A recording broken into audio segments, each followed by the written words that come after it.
There are some stories that sound small, and yet somehow they touch something in you that won't let go.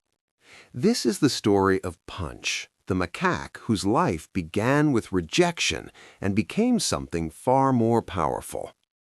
Punch was born in a Japanese zoo, small, fragile, eyes barely open to a world he didn't yet understand. But the moment that should have been warm wasn't. His mother rejected him. No instinctive pull, no cradling arms, no protective grooming. She turned away. In the wild, rejection like that is usually a death sentence. Newborn macaques depend completely on their mothers for warmth, milk, protection, and emotional bonding. Without it, survival is measured in hours, sometimes days. Zoo staff noticed quickly. They had a choice: intervene or let nature take its course. They intervened. Punch was placed in an incubator.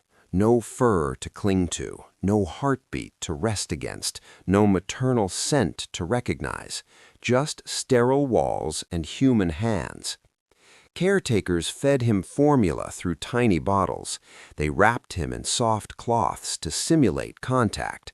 They rotated shifts to keep him warm through the night. But here's what many don't understand about primates. It's not just about food, it's about touch. Macaques, like humans, need attachment to develop properly. Without it, they can suffer long-term behavioral and emotional difficulties, anxiety, isolation, aggression. Punch was at risk of growing up without knowing what comfort felt like. So the zoo did something creative. They introduced him to a surrogate. Sometimes another nursing macaque, sometimes a specially prepared soft surrogate structure designed to mimic maternal contact. At first, he didn't understand. He reached out hesitantly. Then he clung. That moment changed everything, because clinging is not weakness in a baby macaque, it is survival. As Punch grew, something became clear. He was unusually expressive. His face, wide-eyed, almost permanently curious, seemed to hold questions. Visitors noticed him.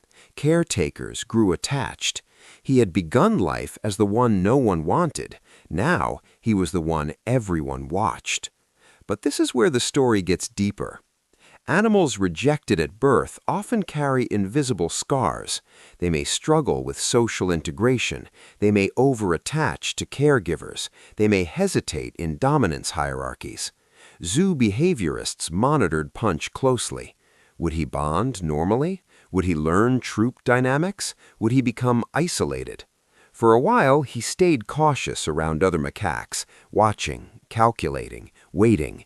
But slowly, almost quietly, he began to integrate. Small grooming sessions, shared food, tentative play. He was learning what his first moments had denied him. On the surface, it's just an animal survival story, but beneath that, it touches something universal: rejection, abandonment, the fear of not being wanted.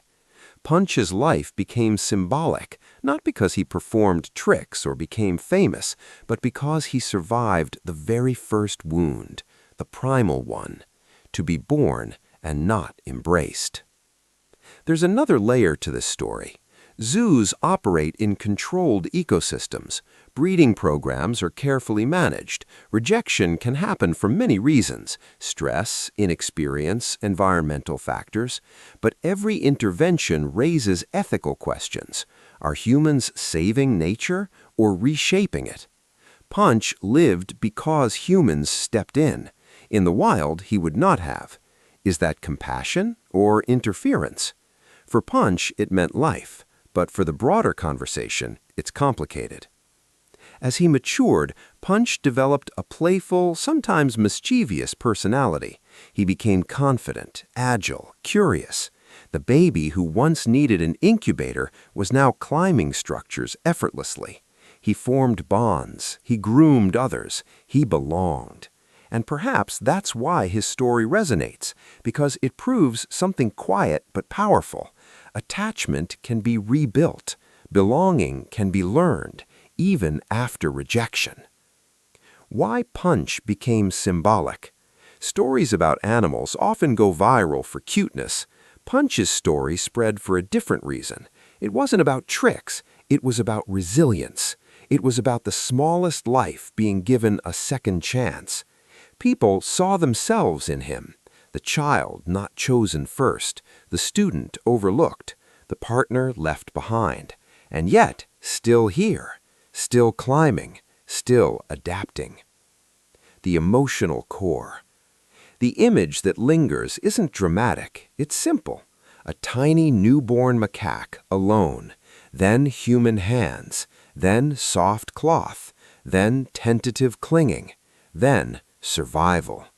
There's no villain here, not even the mother. Rejection in animals is instinctive, not cruel. And maybe that makes it even harder, because sometimes pain isn't intentional, it just is. Punch didn't become a revolutionary figure. He didn't escape into the wild. He didn't become a viral internet celebrity. He did something far more meaningful. He grew. He integrated. He survived. And sometimes survival is the most powerful story of all.